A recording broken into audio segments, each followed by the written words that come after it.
We're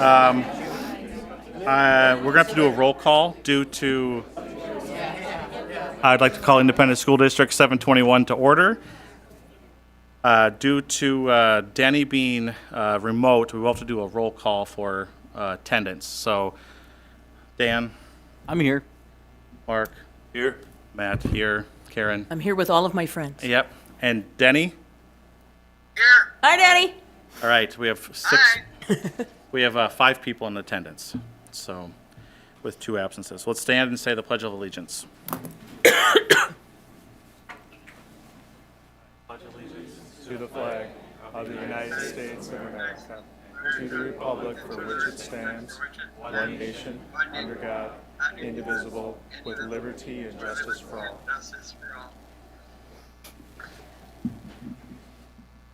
Right, okay. Janelle, am I going straight to 11.1 or after the? Maybe we need to approve the agenda. You're right. Let's do a little jumping around. We're going to do a little jumping around. Jean, who's going to be reading one of our resolutions, she has to get out of here. So we're going to move her right to the top of the list. So I would entertain a motion to approve the agenda with 11.1 moving to the front. So moved. Second. Been first and seconded. Then we have to do roll call again. So those in favor signify by saying aye. Aye.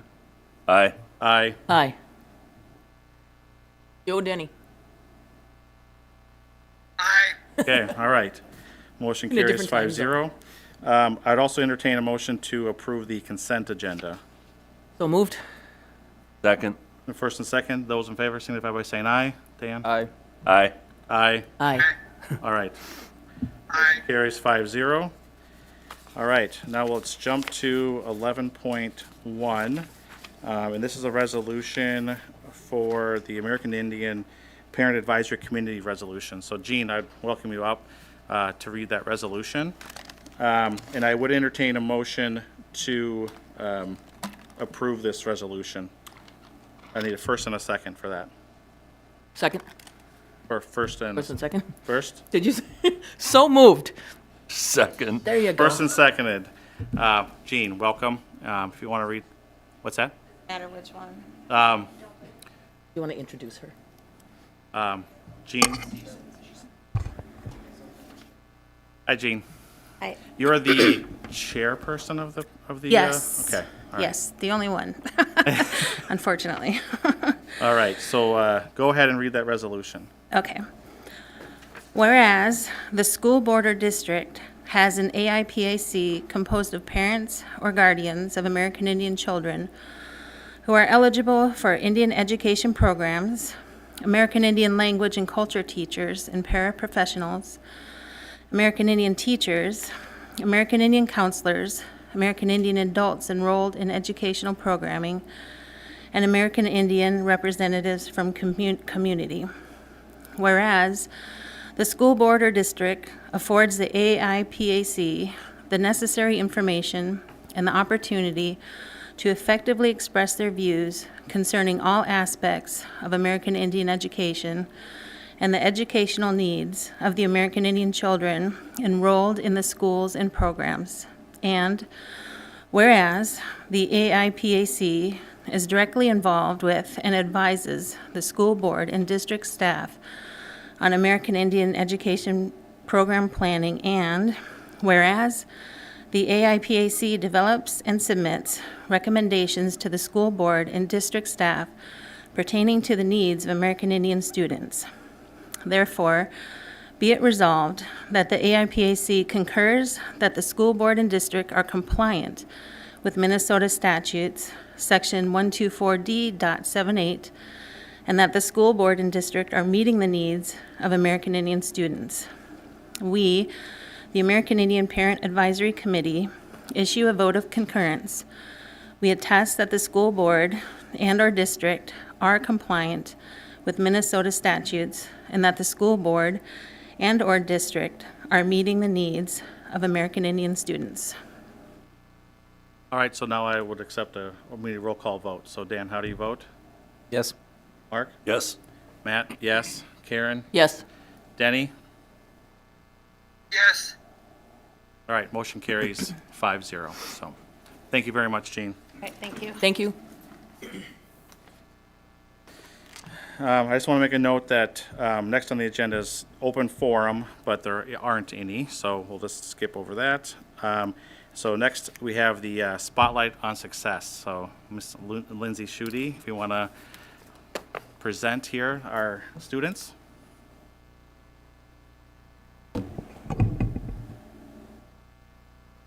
All right, my name is Lindsay Schutte, and I'm one of the MARS teachers at the high school. MARS stands for Mastering Academic and Real World Skills. This current school year is our 8th year of offering the program, and we have 4 courses with a different focus. We have business, we have healthcare 1 and 2, and we also have intro to education. The MARS program prepares students for careers by teaching academic content through the lens of a specific professional field.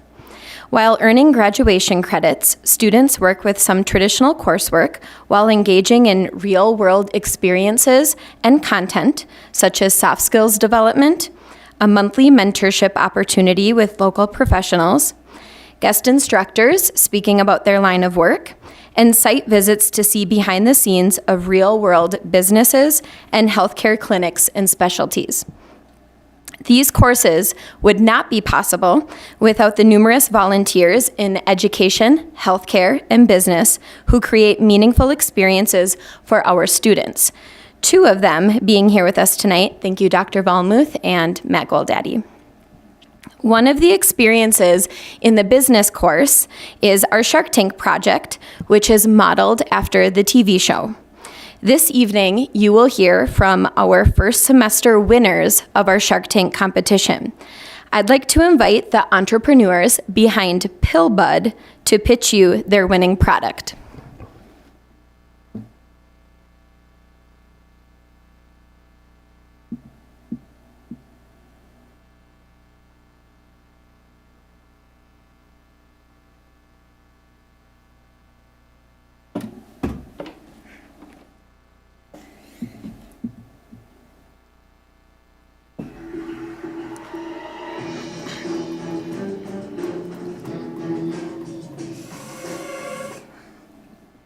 Hi Sharks, I'm Easton. And I'm Cole. And I'm Nate. And we are the founders of PillBud. Today we are seeking $170,000 for 15% equity of our company. Sharks, my brother Will has a problem. He hates taking pills because of the taste the medicine gives off. He also struggles taking pills and water at the exact same time, causing him a fear of choking. My grandpa faces these same problems daily. He struggles swallowing medication due to physical limitations and fears that taking medication will cause him to choke, and he wishes there was just a better way to organize his medication. Sharks, my family has these same problems, but these aren't the only people who struggle with pill consumption. 18% of children ages 0 to 11 and 85% of adults ages 60 and older take pills. This shows it affects many families and there's a need for an easier solution. When we realized millions of Americans struggled with the same problem, we knew there needed to be a solution. That's why we created the PillBud, our revolutionary product to simplify the pill-taking process. We also 3D printed our product, so we're going to have Cole pass that around to you guys.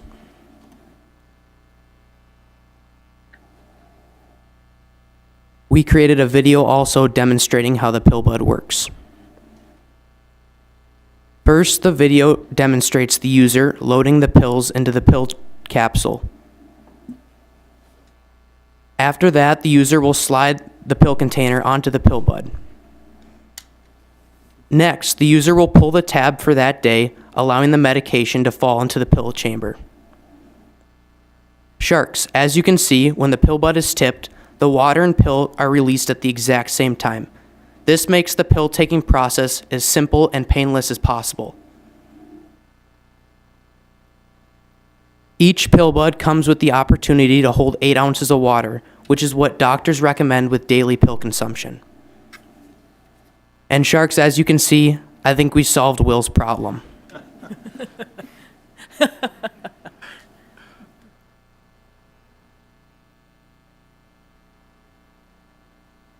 Our product is so unique there is very little competition. The travel pill organizer uses the same storage approach as ours but struggles to incorporate the water and pill intake coming out at the exact same time. The 7-day pill organizer is another competitor of ours. The market of standard pill organizers is over $100 million, meaning with our innovative design, we can capture a large portion of that industry. Sharks, let's talk numbers. The pill bud costs us $1 to produce, which leaves us with a 55% profit margins. The pill bud hits the market at a competitive retail price of just $19.95. This shows our product is unique and premium solution that will revolutionize the pill storage market. Sharks, who's ready to join us? Together we can reshape routines. One sip at a time.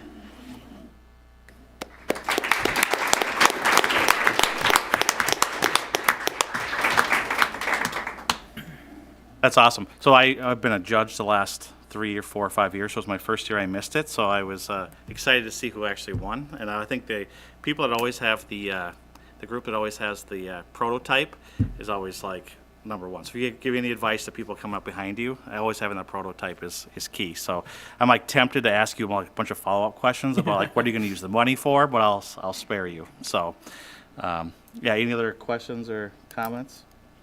Do we have Oh, a it's 3D very printer good. in the district? Yeah, I don't know.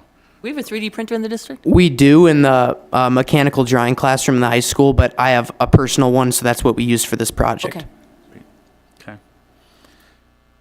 All right. Very impressive, and I think tradition, when Yay. students come to the board table, they get to walk away with one of these designer New Prague Way sunglasses, so I think we should probably do the same for these gentlemen. Let's give them another big round of applause.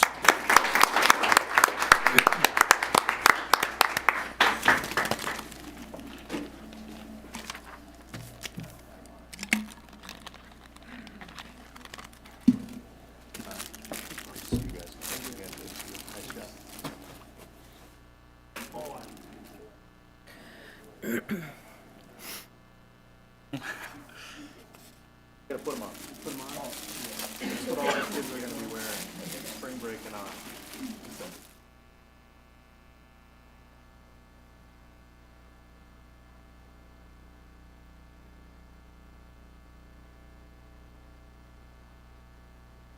Actually, that's a good idea. Yeah.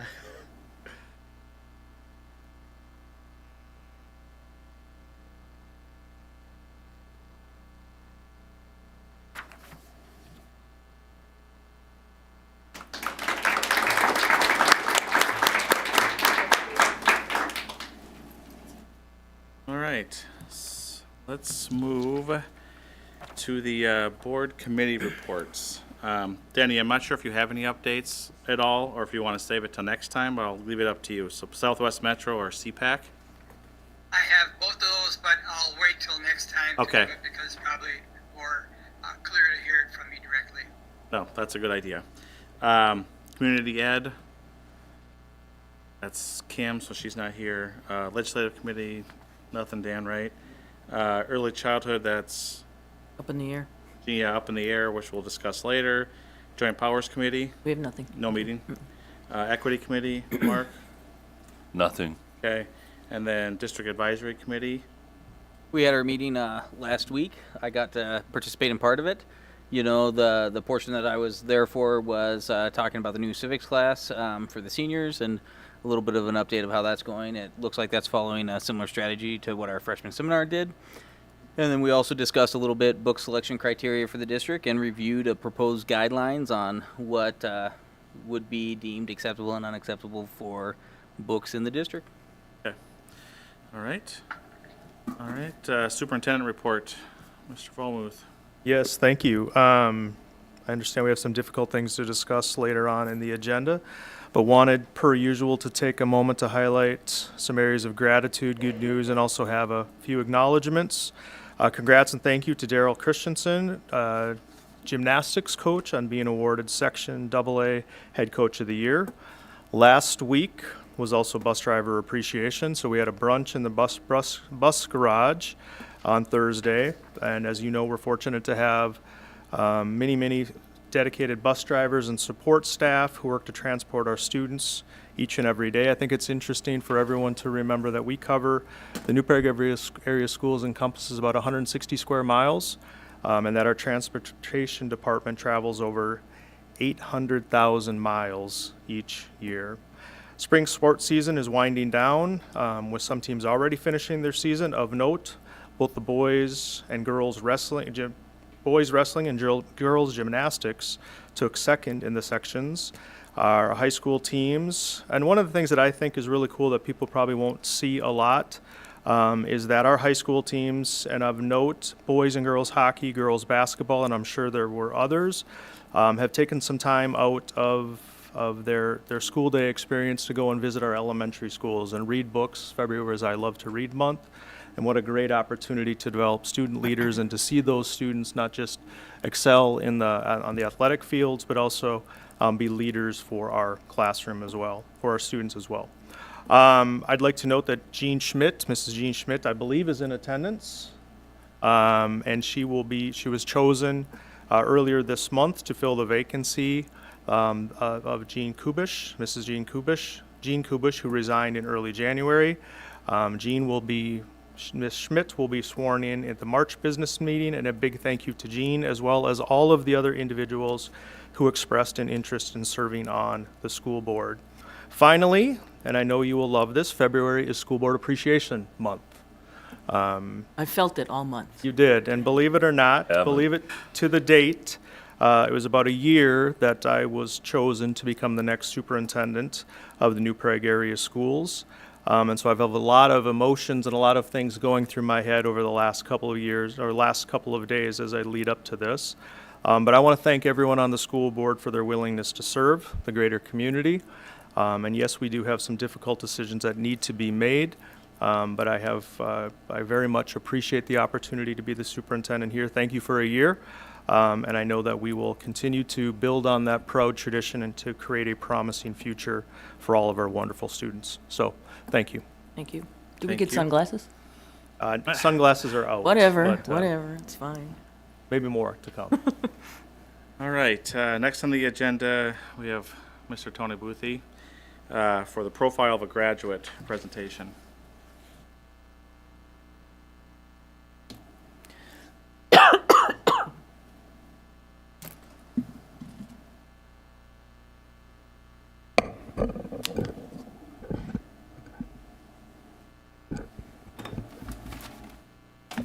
Good evening, everyone.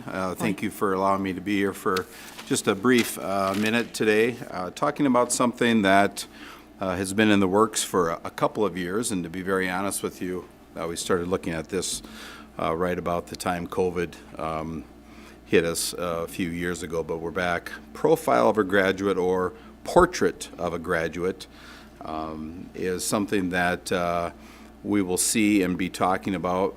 It goes very closely tied to our strategic plan. And just because we're on TV here, I'll read through this. The New Prague Area Schools Profile of a Graduate will help guide how New Prague area students prepare students to be career ready by providing opportunities, skills, and experiences for all students during their K-12 learning experience. In addition, the profile will demonstrate the investment we, along with the New Prague area schools community, have in our students' post-secondary education and training. We know that many students, when they graduate from high school, a lot of times either struggle with what it is that they want to do, or haven't really had many opportunities or experiences during their time within the school, and everyone's a little bit different. The purpose behind the profile of a graduate is to provide experiences and opportunities throughout the K-12 experience, whether it be elementary school, middle school, or high school. Some areas within each of those grade levels, classes, or experiences out in the community are really the things that we are trying to foster and provide for all of the students, which will help them make better decisions as they get into high school and then post-secondary and/or workforce. So the district alignment, what does that mean? The future for us will be intertwined in a variety of different things. Strategic plan, which is very, very active, and working through that. The profile of a graduate fits very nicely in our communication plan, the curriculum piece. The New Prague Way, which is very familiar both for not only our school community, but also our community. And then the community in general. Just today, we were out visiting with a few of the business folks within Lonsdale, New Prague, and Elko Newmarket. And they're very interested in the profile of a graduate because they want and need the workforce to be ready and I guess, eager to get into the workforce here in the New Prague School District. So those types of different relationships are very, very important as we build this. How is it going to be built? Not only is the profile of a graduate part of our district, but of course it's going to be part of the building goals as we move forward. So that process already started, and Dan, Mr. Call, had to leave due to the school board last week. Dan, you came over here and we talked with our parents that were there, and we did a lot of kind of just work to find out and determine what types of goals and embedded experiences we could put into the school day, again in the elementary, middle school, and high school.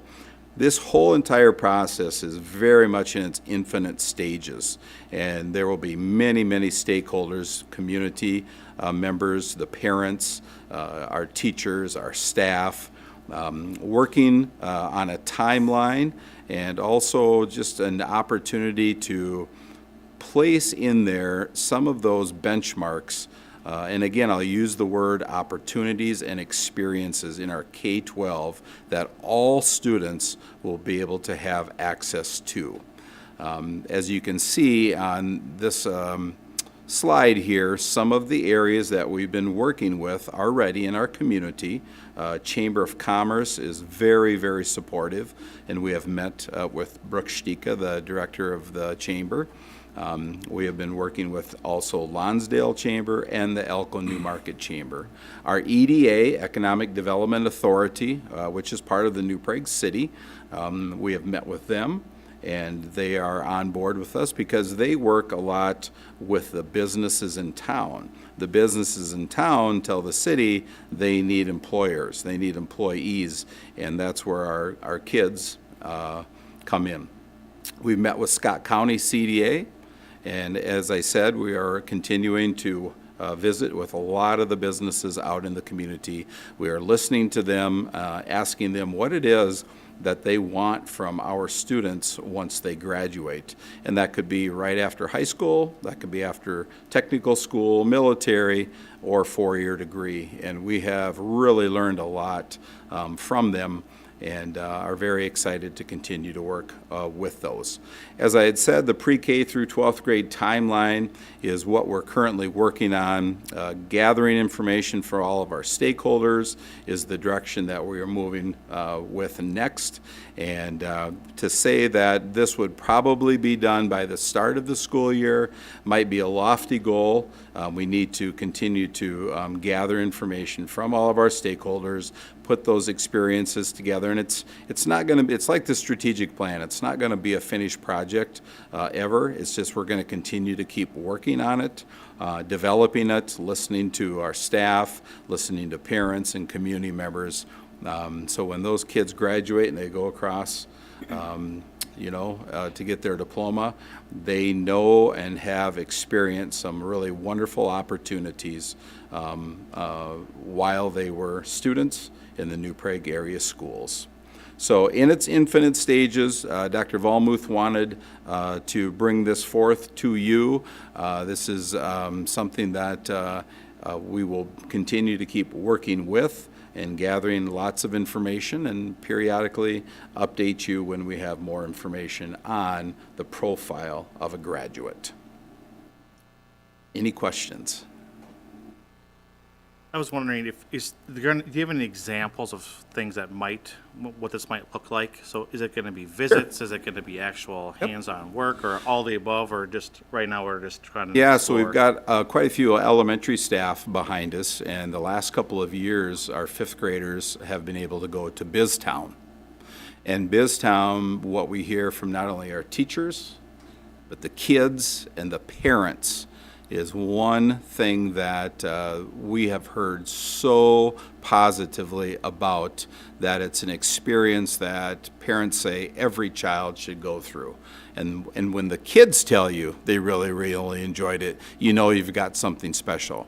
And it was a leap of faith for our staff a few years ago, because they have to take some time out of the day to teach the 10 lessons.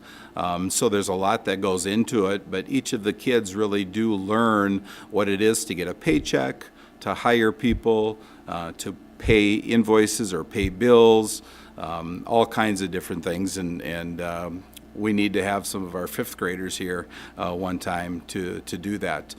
Something just to jump to the high school, definitely would be some type of internships, job shadowing, paid work experience out in the community. Mr. Colligan brought up the civics portion. I do believe Mr. Hopke told us that in the civics portion, there might be some volunteer experiences, things like that out into the community. And we want to make sure that all kids have an opportunity to do some of those things. So we're pretty excited about that. Questions, comments? I'm good. Okay. Thank you, Tony. Welcome. Thank you.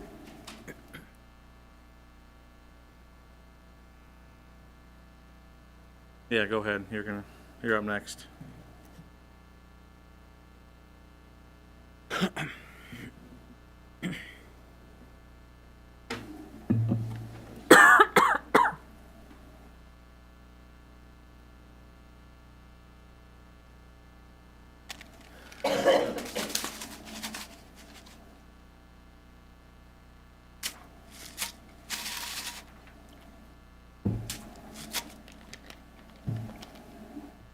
I tried to do the last update without my glasses, so I'm going to put them on and then take them off throughout. The goal, you've seen this presentation. The goal of tonight is to give you all an update about our process and where we're at. Andy, make sure the mic's, it's a little bit quieter today for some reason. Do that.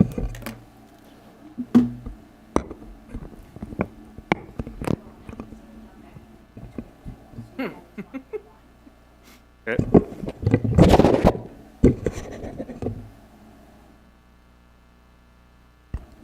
How's that? Better. There we go. All right. Again, the objective of the process, the Planning for Success process, was to establish a process that proactively addressed our current reality, all the while keeping the mission and vision of our and strategic directions at the center of our decision making. A couple of goals and things that I have said all along before I get into the presentation. The goal is to have a process that is clearly defined and able to be articulated to our stakeholders. Foundationally, we have developed with the perspective of those who are impacted, and I use the words care, compassion, and concern for those who are impacted. Acknowledge that the work is going to be messy, and it's going to be uncomfortable, and the outcomes are going to be even more so. Finally, culture, more specifically the New Prague way and how we do business in New Prague, which predates me and is something that I have grown to appreciate more and more throughout this year, is going to be even more important throughout this process and beyond, because again, the process itself is challenging, but the outcomes are going to be challenging as well. So, to the board, you've seen many of these things. Again, we have worked to lead through this process, and I've asked the administrators and people who are working with us to continue to think about what do we want from the New Prague schools, what do we want that experience to look like 5 to 10 years down the road as we continue to, like I said, lead through this Planning for Success process. The objective is here, and what I'll point out is the word reality. And so our reality is not anything that we wanted to where we wanted to be, but it is the reality of where we are at as a school system. And so when we think about what that means, we talk about 2 failed levy requests in the fall of last year as well as the fall of '22. We have talked at the board table about declining, though it's slightly declining enrollment and a continued slightly enrollment decline for the next several years. We have increasing expenses. We have those statewide factors that I won't read for you, but these are the same things that we talked about through the referendum campaign as why we needed additional funds to maintain the programming that we had. And we have a local taxpayer contribution that's in the bottom 4%. When you think of the 328 school districts that are out there, I believe we were at last check 316. So those factors, they help construct our reality, if you will, which was $3.1 million of reductions last spring. And as we've talked about at the board table, $3.5 million of reductions this year. I did a little math. And if you think of that, this is pretty significant. 6.6 million of around $48 million is about 13% of our overall budget. And so these are not easy discussions, and they're going to be challenging decisions that have to be made. You've seen this timeline. This is nothing new. This is what we've said to you all along in terms of what our process would be. We've shared this with stakeholders whenever we possibly can. And this level of detail is the previous slide, I guess, with more detail. And I'd call your attention to the audience and the board members. We're working through the process. I'm pleased to say that we are on schedule. A couple things that I would point out is we will bring a recommendation to you at the end of this or in March. We hope you will act on it at that time. Things like staff placement and where staff will go because of bumping, right of assignment, all of those things will not be things that that we were able to identify prior to the board acting on the recommendation. I know the administrative team is interested in expediting that work when the time is right, but until the board formally acts, we won't be able to make all those decisions about staff who are affected are going to be able to be placed. And then obviously, there are a lot of questions and there are a lot of details that will need to take place after we come back from spring break in April. Administrators, I know, are already thinking of some of those things, but that's when the collaboration with our site leaders and our staff and our families, when appropriate, to really finalize the plan for 24 and 25 and beyond based on what those new configurations are. As you remember, as a school board, way back in January, we started talking about a guiding change document, and the goal of this document was to give us a roadmap. What are our parameters as the administrative team and others who are working on this to identify what you would like out of this reduction and what were the guardrails, if you will. This is that updated document, and there's a lot of information here in terms about what our current reality is. I don't believe there are any changes since we last met. The unacceptable means, the not how, I don't believe there were any changes to this. The results, as you remember, a couple weeks ago we added a few more things, and so I'll call your attention to the last 2 bullets on the right-hand side. Prioritize safe and secure schools throughout the school day experience. That was very important. And then stay grounded in the fundamentals of education, thinking about reading, writing, and arithmetic, and when necessary, getting back to what those fundamentals will be. I'll pause there for the board to see if you have any questions or comments. It has said draft on this up until earlier this month. You'll notice there is no draft. Again, these are the guardrails that we are working on in order to finalize these reductions and enhancements. I just want to say that I really like, as difficult and excruciating as this all is, I'm positive about the process that you're taking to get us there. This is tough. It just is. And it's not going to get any easier, but I appreciate the process that you've set up for us to be able to go through things. Thank you. All right. Again, this is what the process is. We've done our best to conduct an audit on behalf of all of our stakeholders, using that strategic plan as our framework. again, thinking about what do we want and where can we be where do the new Prague area schools need to be 5-10 years from now. You can see the groups that have been working very hard, and I give a lot of credit to how the administrators and others have approached this very challenging work, because it is challenging, and it is challenging for them as well. But they have accepted it, and they have worked through to make the best out of this really unfortunate situation. Forgive me. And here's our strategic plan again, which we continue to work to ground our decisions in where we want to go and where the board has said we need to go as an organization. I won't go through all of this. I'll slow it down a little bit because there's more people in the audience, but these are the messages, and we've kept this in the slide deck over the last several months because these are the messages that we shared this fall in our maintenance request. We talked about why. Why did the new Prague area schools need additional funds to maintain programming this last fall? And we talked about the rising cost of inflation, unfunded and partially funded mandates, and the rising cost of doing education in the 21st century. How would those dollars be used? We talked about, again, and some people asked why we weren't asking for more money to lessen class sizes or to add programs. It was a maintenance effort to maintain small class sizes, maintain instructional technology, maintain the academic needs and social emote supports that we have, and we have been very, very fortunate to be really forward thinking in those areas.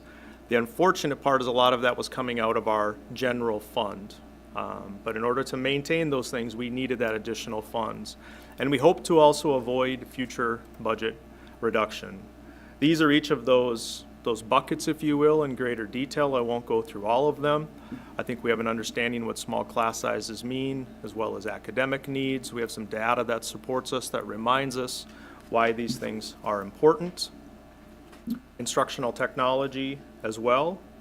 And then avoiding future budget reductions. And again, going into those last 5 bullets, maintaining small class sizes and support staff, maintaining instructional technology, sustain current instructional support structures, sustain transportation for in-town students, and if possible, reinstate some of those reductions that were made in the spring of 2023. I believe the idea was that if possible, we would be able to bring back about $1 million, $900,000 to $1 million of those reductions.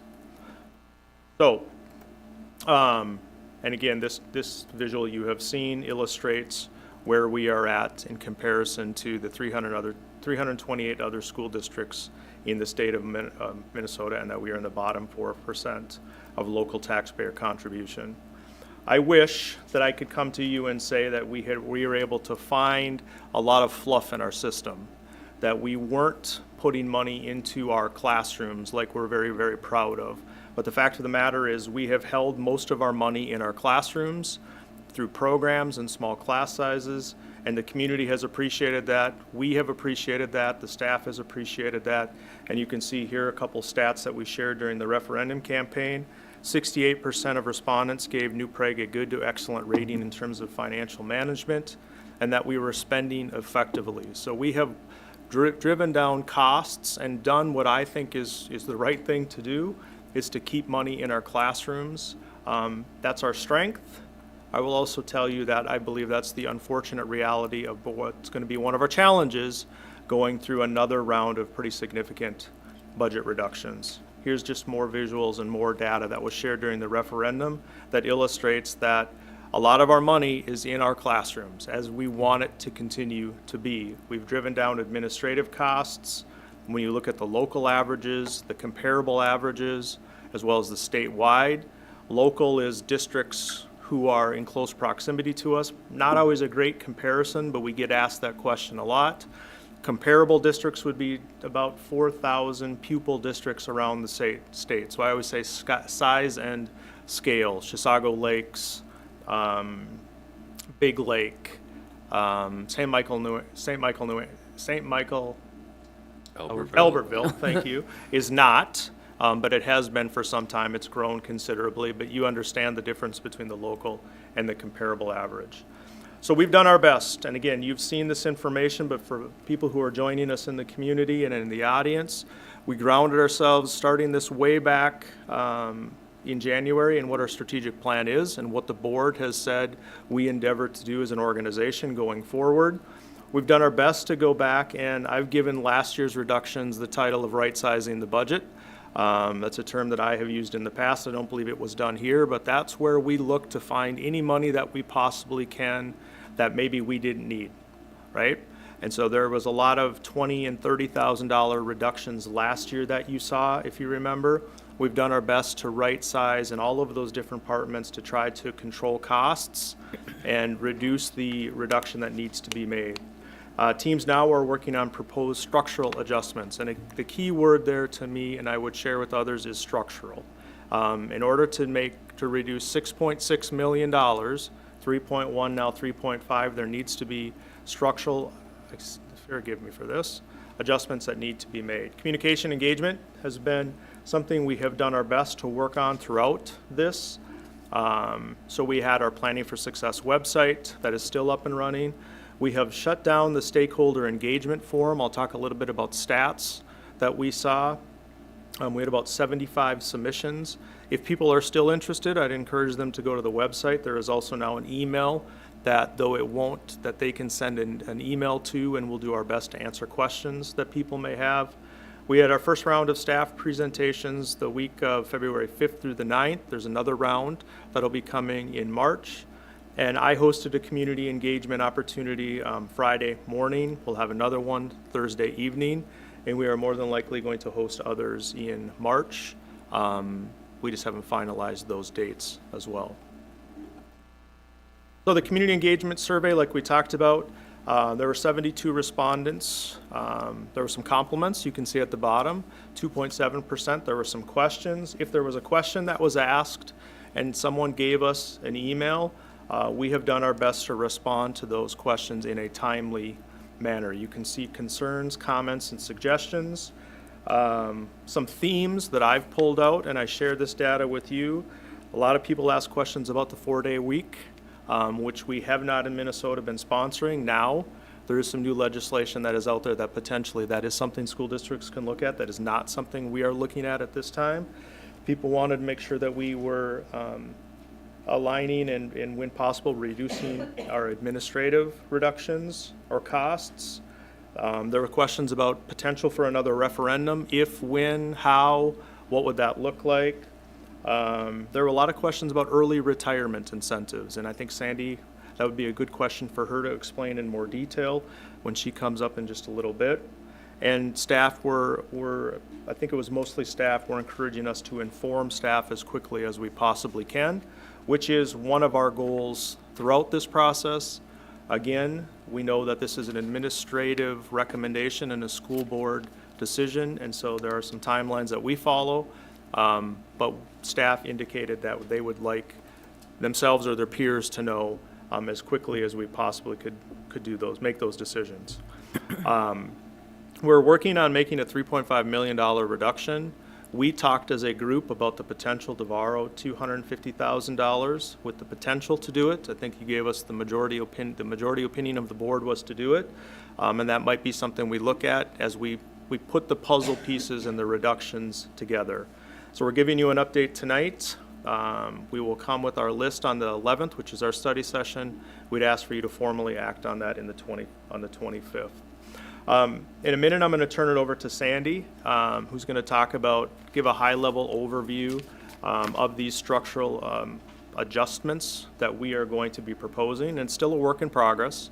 But these are things that we really believe that we can't get away from doing these things in order to get to that number of $3.5 million. Reductions will be felt throughout the system. Athletics, activities, administration, technology, operations, so on and so forth.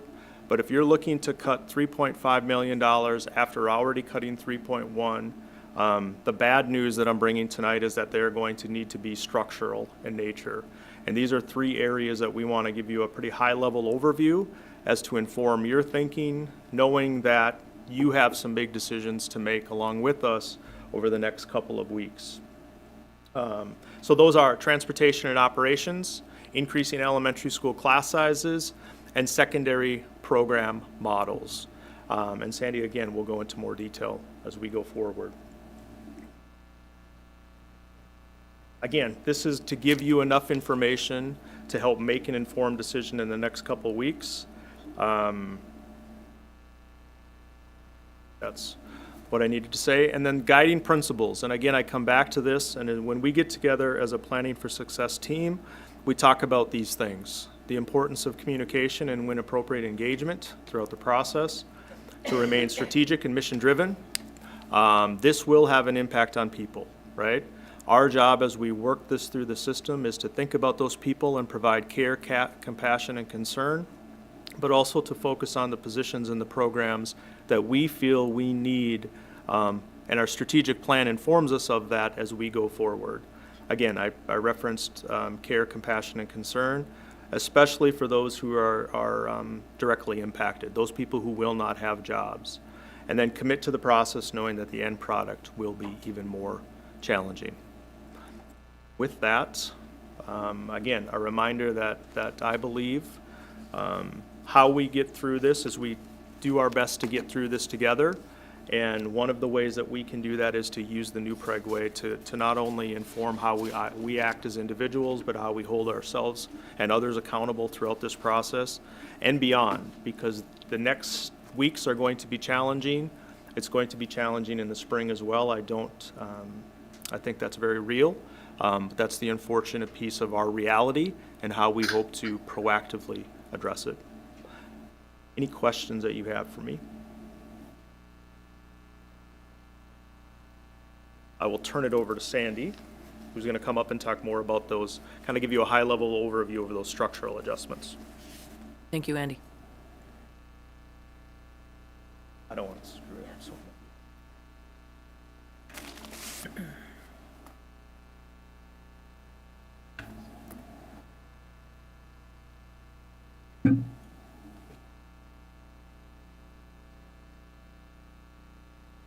Okay, good evening.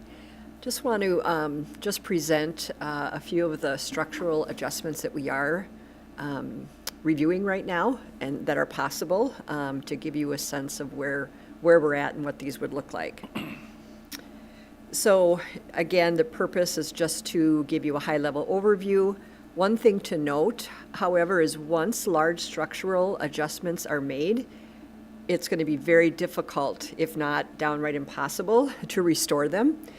That applies more to some than others, but this is not, if we do some of these, they're going to be very long-term and not just for a year and then bring them back.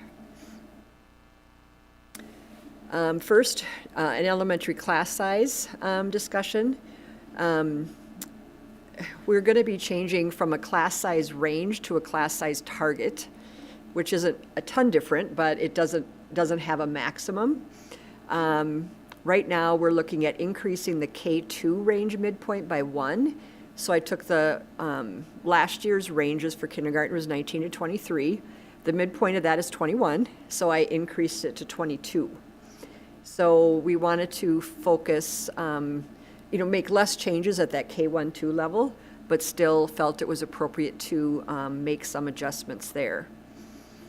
So K would be 22, 1 23, and 2 24. And then increase grades 3 to 5 by 2. So the target becomes the max of the old guidelines. So for instance, grade 3 would be 26, that would be the target.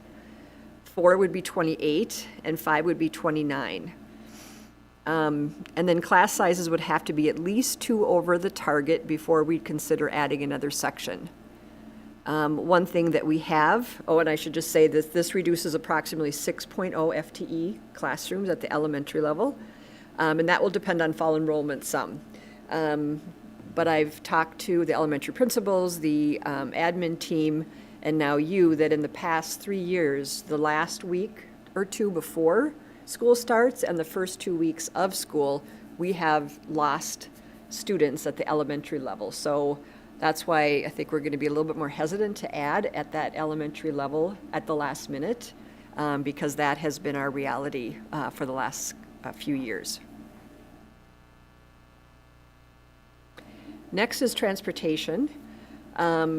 First, want to talk about longer ride times. So current bus loads are not at full capacity. So they're mapped to be at full capacity, but not everybody rides the bus. And so the proposal would be to lengthen the routes to reach fuller capacity, have longer routes with more children, and this would eliminate 3 full-time routes. It will result in longer ride times than the policy currently allows. Right now, the ride times are capped at 65 minutes. So that would require a policy change on your part. The second thing to talk about is increased walking distances. And we would look at increasing them both for elementary and secondary, but to different levels.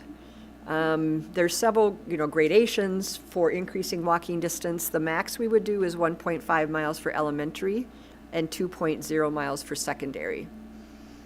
Again, this would eliminate up to 3 additional routes, and this would require a change to the transportation policy for hazards. And we would make accommodations around some of our elementary schools for crossing guards and so forth, but there's, we have more work to do on that, but this is the 2 things we're looking at right now.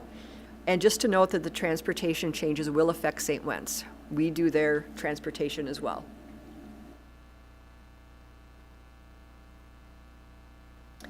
Lastly, secondary staffing models.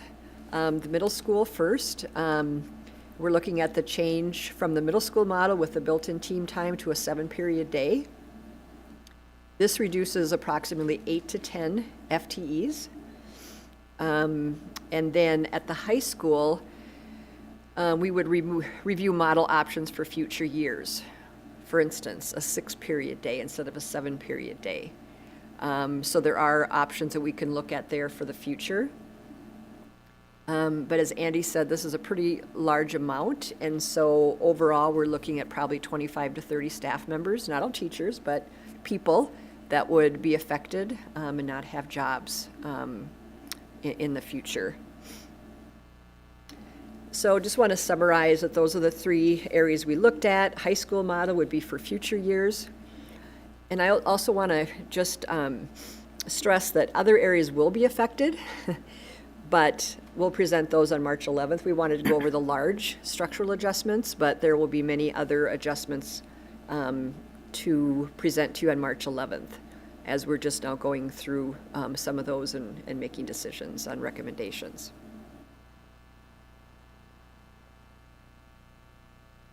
So that is the Yeah, I would echo something to that say? point.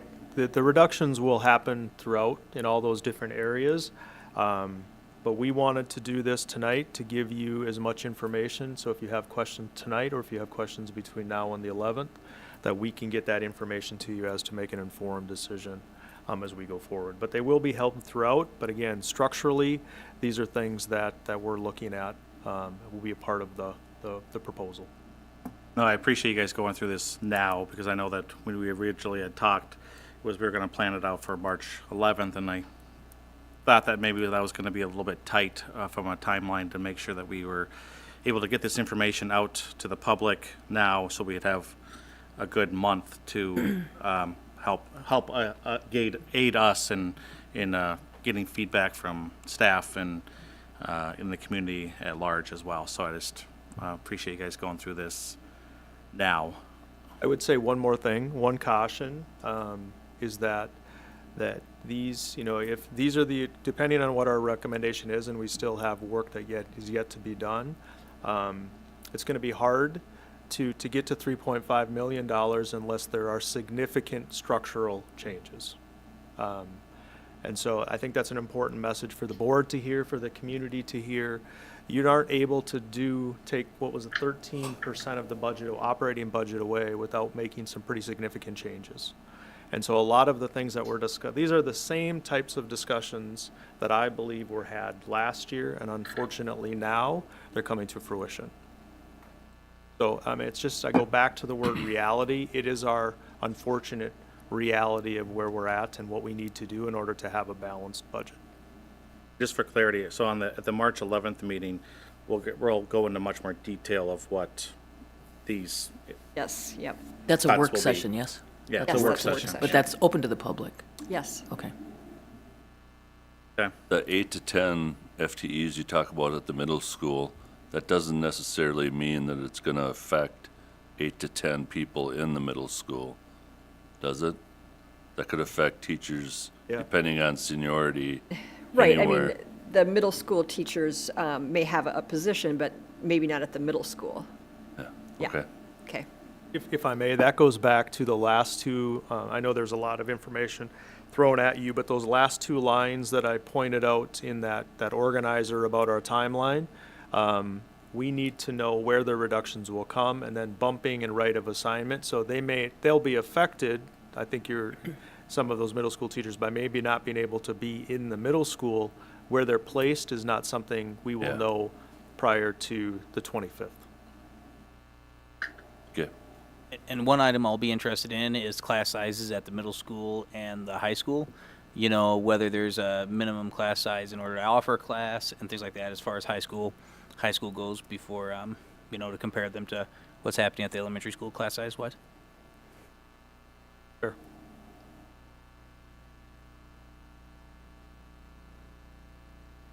Yeah, if anybody has any more questions or comments, that want to see any more additional detail at that March 11th meeting, I mean, let's let Andy and Sandy know so we have all the information that we feel that we need to make the decision by the 25th of March, so. Thank you. Thank you, Sandy. All right, we have two last action items, I believe, right? Yeah, two. First off is the board committee assignments. I know we had kicked this down the road from our January organizational meeting. I think the last outstanding item was, so now that we have Jean appointed, or will be starting in March, I think we just had one opening, I believe. Remind me, Karen, was it the Early policy childhood? committee? The policy committee. Well, policy Yeah, and early 'cause childhood. Jean- too. Yes, Hold on. no? Jean was on policy. Yeah. It's on So, early childhood too, no? Yeah. yep. So, yeah, so does anybody, I mean, I know you raised, because the meeting you raised, you wanted to be on the policy committee, I would certainly be okay with that. but then you also said you maybe want to be off the joint powers, is that Sure. correct? Sure. So that would take, is there anybody who would have any interest in the joint powers? I know you've been on there before. Done it. I've done my penance. Do we, I'm sorry, do we invite Jean into this not literally invite her No. in, but do we give her an assignment? I'm not sure how this works. Yeah, so I think in the past, we've we just have said, here's what the appointments are, Okay. we've kind of done it by like tenure, almost, said, hey, the people who've been here the longest, pick what you want, and then, what's left is what you get. It's kind of how we've done it before in the past, not saying we have to do it the same way, but, I guess what I would offer is that if Jean wants to sit with me on the Joint Powers Committee, and then eventually to get her up to Transition speed, onto it. transition Okay. off. Okay. And then we would have early childhood open, I think. okay. Then early childhood, yeah, so, Dan, were you gonna say something, or no? Well, I was just going to remind that we were thinking about getting rid of legislative as well. Oh, yeah, yep. Which I think we're good with, so I think we can get rid of that committee. So strike that one. And then, I think the idea was that at some point, you'd still have a legislative, when we do the boards at the legislation, still have a representative there, but not necessarily a committee in place. So I think we can get rid of that one. So early childhood, And Karen, when does Joint Powers meet? Monday nights just before this For meeting. this meeting. Every other month. Yeah, 4:15, 4 o'clock the meetings are, I think. Every Yeah. other yeah, month. every other. Yeah, if you wanted to, I could take that one if you didn't want to do it. Bingo. And- Yeah. Thank you. So then we'd be left with early childhood and, is that it? I keep on saying the same thing. Mm-hmm. Okay, so that could be Jean, we could slate, Jean in for that one. For early childhood? Yep. Okay. I think the question is, Dan, are you Yeah. are you continuing on district advisory? That was my plan. Okay. Janelle was pointing out that we had 2 on district advisory, so I think that would be Like a good to continue. like a backup, or did we have like 2 actual? Was Jean on there too? Lack of confidence in my abilities to. No, I don't think there was a backup that was needed. I just think it was good to have 2 voices from the board on the committee. Okay. And I've only been here a year, so don't share any rumors. Mr. Cole. Anybody want to join that district advisory? How often do they meet? Say it again. 4 times? Yeah. I'll give it a shot. Well, if you've got a lot, I can do it. Attaboy, thank you. I can't do the early childhood. There might be a conflict on that one. Yeah. Okay. District advisory, okay. So Mark, you're good on that one? I can do the advisory, yes. Okay. Dan, I'll have them start sending the agendas for the joint powers meetings too. Janelle, are we missing any? You're my, tell me if I missed one. Okay, So you're putting Gene on Early early childhood. childhood? then? yep, Okay. From one Gene to another. yep.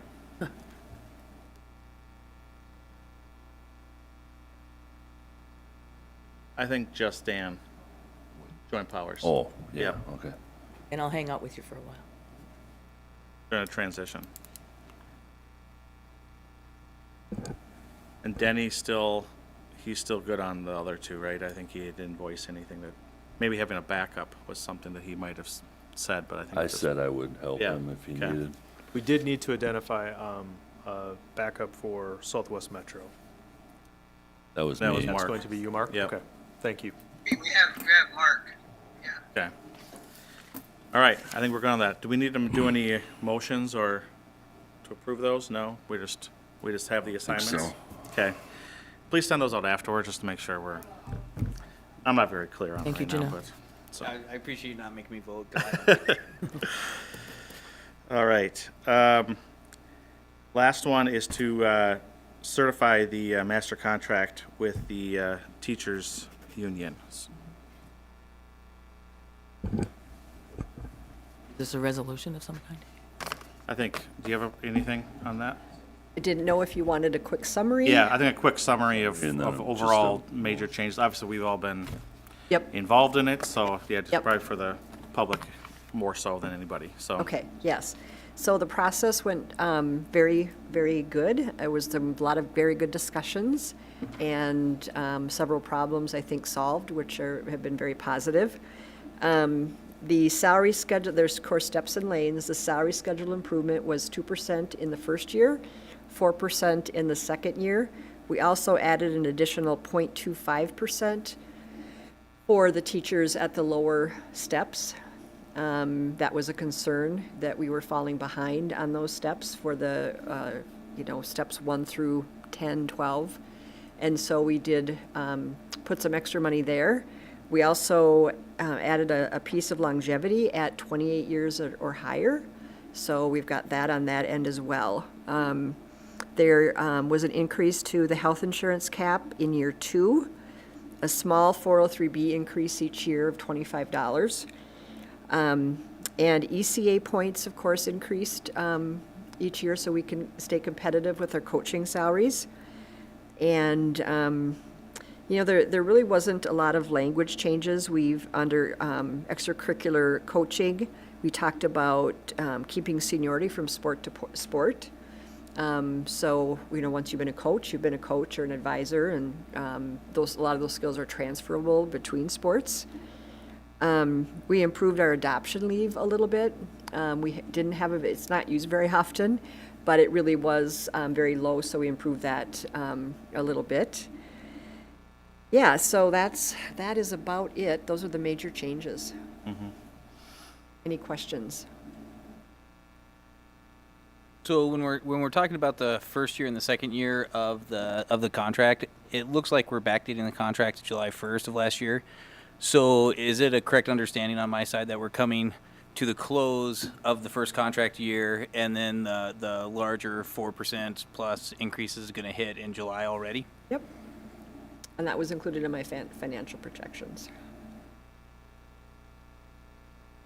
And then maybe next year, shortly after this time, we'll start it again. Yeah. Oh, Maybe boy. start a little earlier next time so we aren't on the back end of it. Andy, any other comments you want to make? No, I think I'll open it up to the board for questions, but I would echo what Sandy said. It was, I think, my first opportunity to negotiate and work with Sandy, who does a wonderful job on behalf of the school system. And I will say the teachers and all the bargaining units that we have interacted with so far have been very positive, very productive, very thoughtful about what their ask was.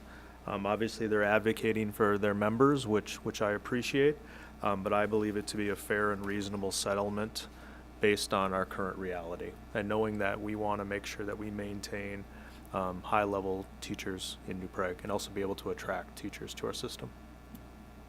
And did you have another question? Yeah, there's a section as far as affirmative action programs goes. Does our district have an affirmative action program? Not a formal one, no. Not a formal one? The language in that concerned me a little bit. Generally speaking, I understand it to be illegal to make hiring and firing decisions based on protected classes, like ethnicity, race, color, or sex. And so, any understanding of why that language is in our contract? You know, I had seen some contract language up in Minneapolis, St. Paul, that indicated that based upon the race of the teacher, seniority could be adjusted. And that seems like an inappropriate and possibly illegal provision. Yep. Yeah, so the section you're referring to, the item you're referring to is in the ULA, unrequested leave of absences.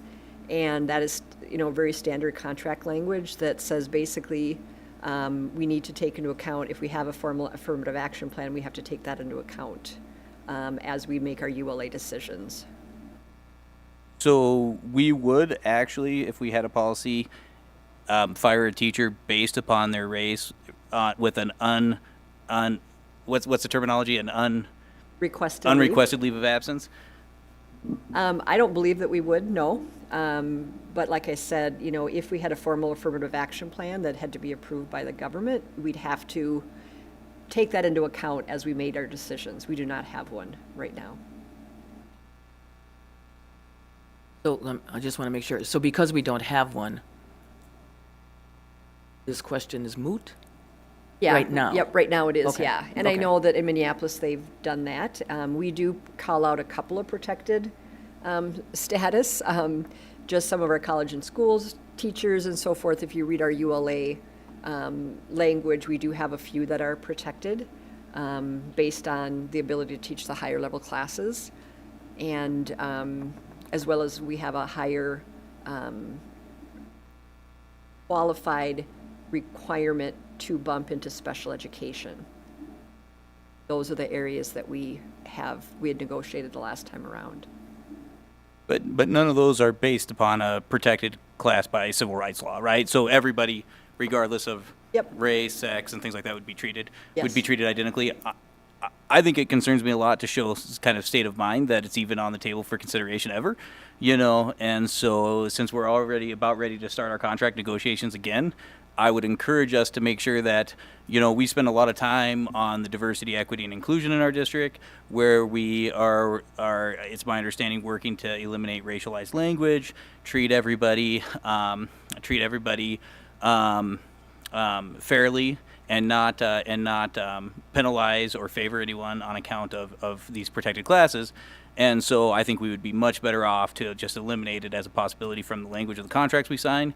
And I think that would send a lot stronger message that we take our treating everybody fairly and not favoring or penalizing them based on race or other protected civil rights class in our contracts, in our curriculum. We have these little faux pas that happen all over the place, and for the amount of effort we put at it, we should really get rid of them. Yeah, and I think that these situations, like in Minneapolis, will be working its way through the courts right now, so I think we would get a little bit further direction on that. But right now, it does not apply to us, has not applied to us since I've been here. But I understand your concern. Yep. We should cut it the rest of the way out, but that's it.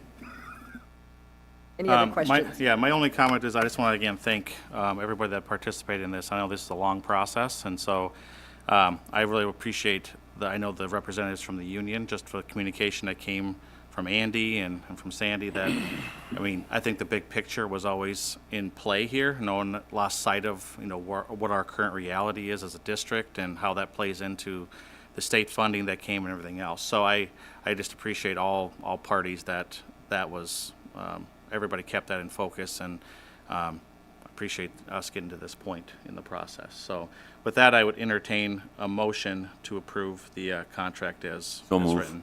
Second. And first and seconded, roll call. Denny, how do you Yes. vote? Karen? Yes. Matt, yes? Mark? Yes. Dan? No. Motion carries 5-1. 4-1. One. Thank you. Thanks, Sandy. All right, that is the last thing on the agenda, so I would entertain a motion to adjourn. So moved. Second. It's been first and seconded. Denny, how do you vote? Yes. Karen? Yes. Matt, yes? Mark? Yes.